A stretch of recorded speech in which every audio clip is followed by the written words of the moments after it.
Welcome back to my channel for a short Nikon episode, which is dedicated to the new Nikon Z6 Mark III.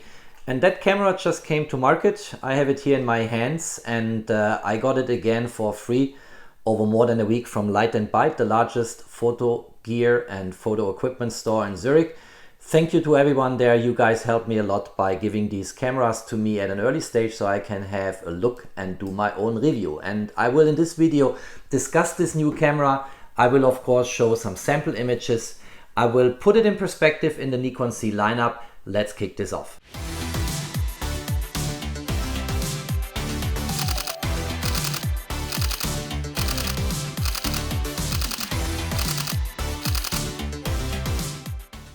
The Nikon Z camera system is an almost perfect camera system. So I have here in front of me on the table the Nikon Z8, which is a camera by now I shot intensely.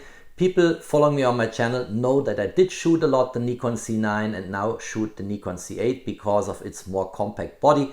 These cameras are almost identical, but here it's just more versatile for me to use it. And these are the pro cameras. So the Z8 and the Z9, they are the absolute pro cameras in the Nikon Z lineup. What distinguishes them from most other cameras is that they don't have a mechanical shutter any longer. They have only electronic shutter and the sensor readout time is so fast that you have no rolling shutter effects. Now, Nikon also always used to have the smaller cameras. And in terms of small, it's in the meaning of the word. Look at these two cameras and you clearly see that the Z6 Mark III is smaller and the Z8 is in all dimensions from all angles larger than these more compact cameras, but the Z6 also has, in the same way as the Z8 and the Z9, a full frame sensor, but a very special one, namely the world's first partially stacked CMOS sensor. And the native resolution of the smaller cameras in the Nikon Z lineup also used not to match the larger resolution we have here on a Z8, for instance, or a Z9. So here we talk typically about 45 megapixel. Here we talk about give or take 24 megapixel. I think the exact specifications say 24.5. And that is something Nikon used to do in the past. Now this upgrade here was due for quite a few years. And the Nikon Z6 Mark II compared to the Nikon Z6 Mark III is something I will discuss, of course, in the video. Just to anticipate my conclusion, it's a no-brainer. Whoever owns the Nikon Z6 Mark II should do everything to grade up to that new beast here in my hands, because it's a fantastic camera. It's, in my opinion, as professional as the Nikon Z8 and the Nikon Z9. It's just more compact. Native resolution is smaller, but in terms of features, fully packed, a very rich package you get here in your hands. Now, what's now new on this camera here? And first of all, we have here a partially stacked 24.5 megapixel CMOS sensor. That sounds like a very fancy buzzword Nikon uses for marketing purposes, but it's actually not. It's a real upgrade. And what you have in the professional lineup here on the Z8 and the Z9 is a stacked or a fully stacked CMOS sensor. And you also have it in the Sony Alpha 1, for instance. And I will keep my presentation here short, but that basically means that here on the Z8, the Z9 and so on, you have circuits covering the entire sensor for faster pixel read than you have it usually on regular CMOS sensors. Now, partially stacked means is a reduced and a cheaper version to get almost the same readout time and speed as you have it on the fully professional lineup. And the way they achieve this at Nikon is that the circuits, which here cover the full sensor, here on the partially stacked sensor cover only the top and the bottom parts of the sensor, and that still speeds up enormously the readout time, and it helps for better focus, faster focus, focus in low light. We'll come to that in the specifications and so on. So there's something really interesting going on, and as far as I know, that's the first digital camera who actually features a partially stacked CMOS sensor. So we talk here about a highly innovative new camera in a more compact format than the Z8 and the Z9, but with a lot of features that come very close to the big brothers or sisters here. Before I do a quick side-by-side comparison of the new Mark III versus its predecessor, the Z6 Mark II, let me highlight a few of the new features here. I already mentioned the partially stacked sensor in here. That's an ingenious concept and helps to produce almost the same capabilities as we have on the Z8 and Z9 sensor, with a much cheaper production chain. And that's good, of course, because that makes this camera more affordable. About price tag, I have also something to say. I think Nikon specifies it with 2,500 US dollar. After a while, you will get it cheaper at some retailers, so it's also much more affordable than what you have as a price tag on the C8 and the C9. Now, the image processor here now is the X-Speed 7, and that's exactly the same image processor as what you have on the C8 and C9. So here, these cameras at par, and that also contributes to a super high readout time and processing time for all the data that's flowing through the camera. Then we have here enormously enhanced video capabilities. So let me make a few examples. I don't want to overdo this, but here in this new Z6 Mark III, you can shoot up to 12-bit 6K with 60 frames per second in the NRAW format, which is Nikon's RAW format for videography. You can shoot 10-bit 5.4K with 30 frames per second in ProRes RAW. You can go for 4K 60 frames per second uncropped video shooting and 4K at 120 frames per second video shooting with a 1.5 times crop. And last but not least, you can go for nice slow motion clips with 240 frames per second in 1080p. That's all things and features we have not had in the predecessor, the Z6 Mark II, and it's coming close to what you have in the big brothers or sisters here. Of course, these are 8K cameras, the C8 and the C9. But there is more. The new standard in terms of card slots is Compact Flash Express Type B, and that's what we have here. And that's super fast, much superior to SD cards. The second card slot here still is an SD card.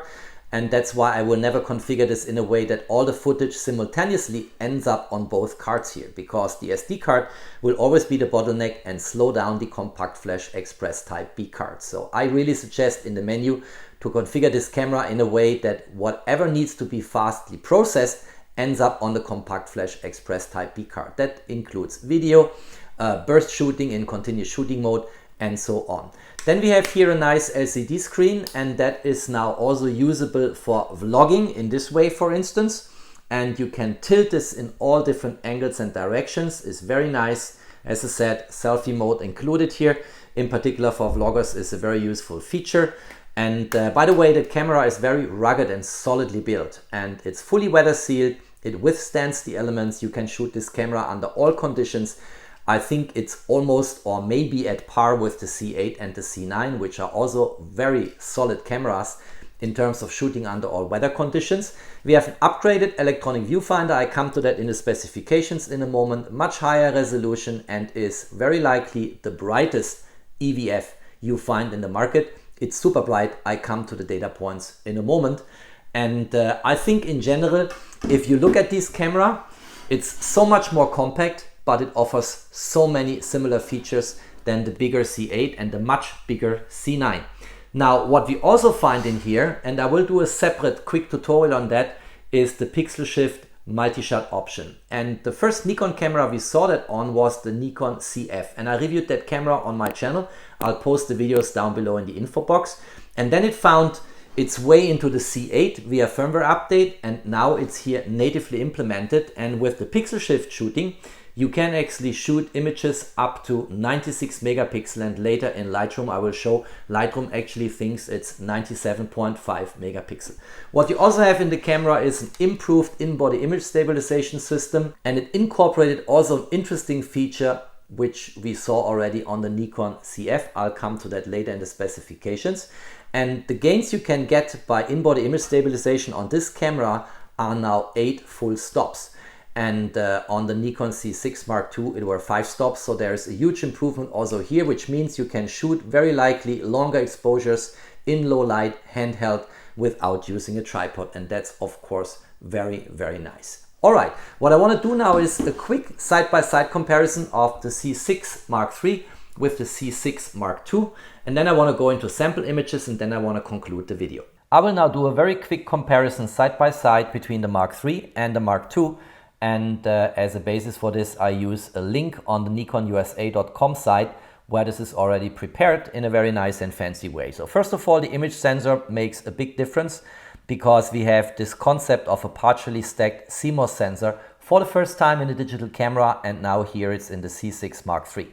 And I mentioned already that's better for low light, and you see it in the focus behavior with -10 EVs It's better for autofocus because it's much more speedy. Autofocus will be much faster and so on. We also have an updated processing engine now. It's the X-Speed 7 in the Mark III compared to the X-Speed 6 in the Mark II. And the X-Speed 7 is actually the processor you find in the Super Pro cameras, the C8 and the C9 in the Nikon camera lineup. Photo file formats, also simple. Of course you have JPEG, of course you have the Nikon RAW format, but you also have now the highly efficient image file format, which is HEIF. And that is something which is common now in modern cameras. Of course, it found its way into the Mark III. Video capabilities, much more sophisticated, much more options on the Mark III compared to the Mark II. Of course, you have 6K and 60p internal RAW now. On the Mark II, you had the standard setup, which is 4K UHD and 30p. Video file types, also a huge option space on the Nikon Z6 Mark III. I don't want to go into details here, but you see it if you look into that and the specifications. Much more number of autofocus points, the same, 273. But the Mark III now inherited the subject detection in autofocus tracking from the big brothers or sisters, the C8 and the C9. And is actually detection implemented and trained by artificial intelligence for 9 different categories of subjects. You have the 3D tracking function, which works in terrific ways on the C9. I showed this in videos on my channel, and also works like a charm on the C8 and so on. We have continuous shooting at maximum resolution, now 60 frames per second if you go for the JPEG format, compared to 14 frames per second if you go for the JPEG format on the Mark II. And in the RAW format, you actually have an upgrade from 14 frames per second on the Mark II up to 20 frames per second on the Mark III. And the recording time internally on video is now 125 minutes. That's plenty of space, will be enough for a very solid movie if you want to go for that. We still have in the C6 cameras the mechanical shutter. That's no longer there on the C8 and the C9. And if you want to get familiar with that concept of electronic shutter only, there are a bunch of videos on my channel where you can look this up. We also have faster maximum shutter speed, 1/16,000 seconds compared to 1/8,000 seconds on the Mark II. And we have now here, in the same way as we had it for the first time in the Nikon ZF. And there is a video on my channel where I actually introduce the Nikon ZF to my community. We have now the focus point vibration reduction, and it's effective overall to 8 f-stops of gain compared to 5 stops you had on the Mark II. The viewfinder is upgraded, much higher resolution, as you can see here, 5.76 million dots compared to 3.69 million dots on the Mark II. We have super bright electronic viewfinder, and that goes up to 4000 nit. I've never read such a specification in the digital camera world so far. I think that's a novum too, in the same way as the partially stacked sensor. And we also have very fast refreshing with 120 frames per second on the Mark III compared to 60 frames per second on the Mark II. And then on the display, we have kind of the same in terms of specifications, 3.2 inch and 2.1 million dots. But we have a different tilting mechanism on the newer version, the Mark III, compared to the Mark II. And I demonstrated this already in this video. And that's basically it. These are the differences in specifications.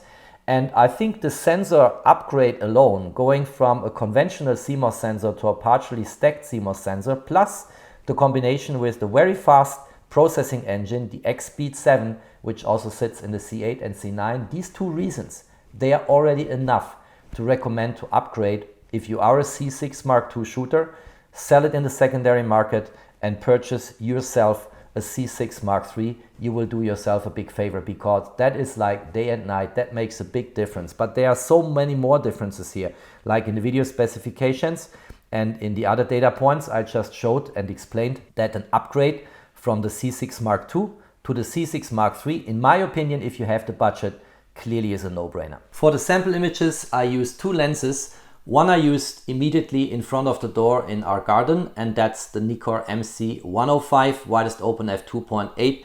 It's a 1-on-1 macro lens, and why I wanted to use it is because Nikon speaks about huge autofocus improvements coming from that camera body. And typically macro lenses are not the fastest when it comes to autofocus. So I wanted to test that lens, and you will see in the sample images later how nicely that lens performed. I was totally surprised how quick autofocus worked, in particular also focus tracking of small insects with that new sensor in the Nikon Z6 Mark III in combination with the MC105. Absolutely brilliant. The second lens I used is my beloved 24 to 120 mm lens, widest open f4. It's an S lineup lens, and of course that I used for landscape. And now let's go into sample images. All right, let's go into sample images. I'm here in Lightroom, and I will first show some images shot with the 105 mm macro lens you just saw a moment ago in the video, and then some landscape images, including a night shot with the 24 to 120 mm lens, which is the zoom lens I actually love most in the Nikon Z lineup. Now, cropping in here by 100%, there is plenty of detail. This image looks really good. I think also the colors come across quite nicely, and I did not do a lot of post-processing on these images here. Looks really nice. Next image, some LED, and that's also in the garden. And I think the warm atmosphere around that light also looks good, but in particular, if you look at the light, lots of details, very sharp, of course driven by the macro lens to some extent, but also by the capabilities of this new partially stacked sensor in the Nikon Z6 Mark III. A garden scene, let me crop in by 100%. If you look at that, 24.4 megapixel is actually, in my opinion, what professional photographers need.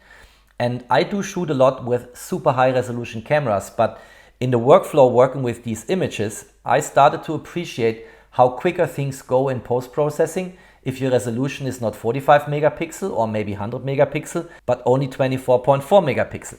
And if you really need more, there is dedicated AI software where you can scale it up, or if you have a scene without moving subjects and you have a tripod at hand, go for the pixel shift multi-shot and end up with close to 100 megapixel. But for a general workflow, I think 24.4 megapixel is actually enough. Here another image shot in the garden, and if you look at that, still at an f8.0, ISO 2800, then post-processed 1/500 seconds. Looks really good in terms of the colors, and if I crop into 100%, you see this is really sharp, despite of course having, based on the 105 mm macro lens, a very shallow depth of field. The next image, again some plant in the garden, very sharp where the focus is sitting, but also a very shallow depth of field. And a very soft, very smooth background bokeh here. I like that a lot. Next image is something which I want to combine with a story. There was a little spider. That spider is not larger than the fingernail on my pointing finger. And it was sitting in its spider web, and the wind was basically creating quite some movement on the spider. So I went into tracking mode and decided for 3D tracking, continuous autofocus, and it worked like a charm. The focus was always sitting on that spider, despite the fact that I had a very shallow depth of field at now stopped down to f11 with a 105 mm macro lens, and that spider was going forth and back by probably 10 centimeter all the time. But the focus was always sitting. Here another image from a spider sitting on a wall, which I like, and again, look at the level of detail you can squeeze out of that camera. And then the spider all of a sudden was looking at me. You see here the eyes of the spider, and that was a bit scary, although that spider was even smaller than the first one I showed.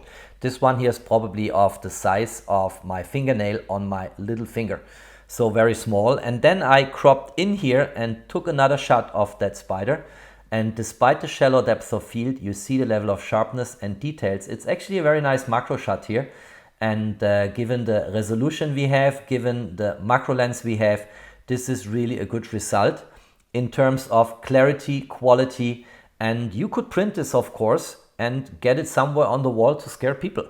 And cropping in here is absolutely not the problem, even if you're not at 45 megapixel like on the C8 and the C9, but quote unquote only 24.4 megapixel.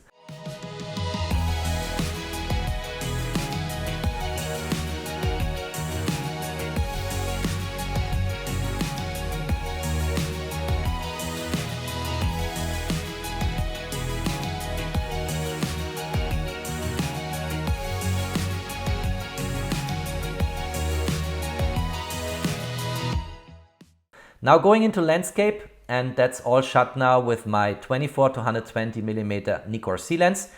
And it was evening here, the sun was going down on the right hand side in the scene, on the left hand side it's more bluish. And let me crop in by 100%, and you see how clean and good looking this image is.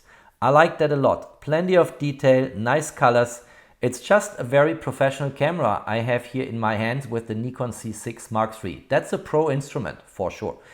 Here another image in the same location here. Two very famous mountains in Canton Schwyz in Switzerland. Here I took a shot with 1/20 seconds at f8.0, and here I took the same shot with 1/5 seconds. And then in Lightroom I combined the two frames to an HDR type image, and that from the colors looks really good. Again, on the right hand side of the scene you see the sun going down, on the left hand side you have that bluish atmosphere. Combining this into one frame is really nice, and again it's a very sharp image, it looks good, colors come across very well, and I like a lot the result I get from this new Nikon Z6 Mark III. So here we have another scene. I don't think I want to go into details here. Here I played with my zoom, so that's from the 24 to 120mm lens, as I mentioned. This is, you know, zoomed out, then zooming in more. And then here we have now a really close perspective to the municipality of Schwyz. And again, look at that. How detailed is it? 24.4 megapixel. Et voila, my friends. You don't need all the time 45, 50 or 100 megapixel. Be okay and simplify your workflow. Make it faster by having smaller file size and go for a reasonable resolution. This is what you get out of it. And then I have one night shot I wanted to show here. So that's now a 20-second exposure. I stopped down here even more to f16, which is, I think, the limit you should stop down to. Otherwise you get diffraction kicking in. And I also went down to a low ISO value below the base ISO. So here I went for an ISO of 50 because I wanted to get my exposure time as long as possible to capture here these light trails. So this is a street where cars are going up and down, and you see nicely the light trails here from these cars. You also see plenty of detail in the municipality of Schwyz here in the image. You see light trails here in the background, and that's why I wanted to go for 20 seconds, and that's why I stopped down even further to f16 and to an LO ISO value, not the base ISO, but below the base ISO of 100, namely ISO 50. And that's a really nice frame you see here in the background, the huge mountains, the Swiss Alps. And I think this camera is as good in low light as it is in bright light, and you see here that the scene is captured very, very nicely. So if you are a night photographer, if you love to hang out at night with your camera, and you also combine it with the in-body image stabilization of a gain up to 8 stops, then this is your camera. It's compact, it's lightweight. You will not need a tripod for many scenes. Of course, 20-second handheld is not possible. Then you go for a tripod, but it captures night scenes in a very nice way. And the colors of the lights here and of the light trails, I like them a lot in the way I see them. All right, that's it. So I hope you like the image quality of that camera. There's more to come.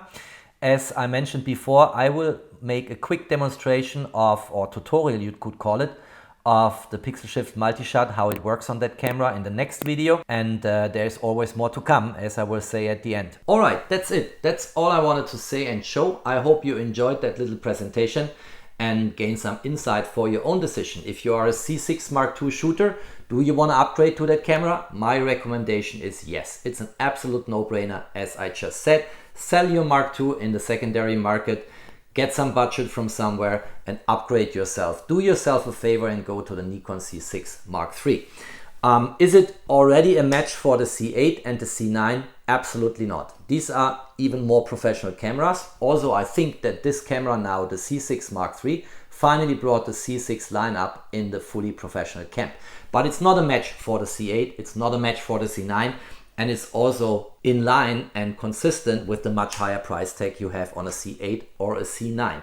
And how is the image quality? Well, you saw it, I showed you. This camera is capable of anything a professional photographer wants to do. And given you have this rich lineup here of lenses, including the macro lenses, all the C lenses are introduced on my channel. I have plenty of them. You can look them up. You will find them if you Google them and search them. I think this is a fantastic camera system. And the size factor, that really matters, right? This camera is better in hand for smaller hands. This camera has less weight, and this camera is definitely more compact and less intrusive if you are a street photographer. So I think I have a full recommendation 100% for this camera. Although I will not keep it, it will go back to light. Thanks again, guys. I really appreciate that you gave me the opportunity to have a first look at this new camera here. And I will stay with my Z8. That's my Nikon camera to go to. That's the one I have with me for many shootings. and I really love this camera, in particular after the new firmware upgrade, which brought so many new features to the Nikon Z8. If you liked that video, don't forget to drop me a thumbs up. Stay tuned on my channel, there's always more to come. Thanks for watching, stay safe and healthy, and of course, peace out.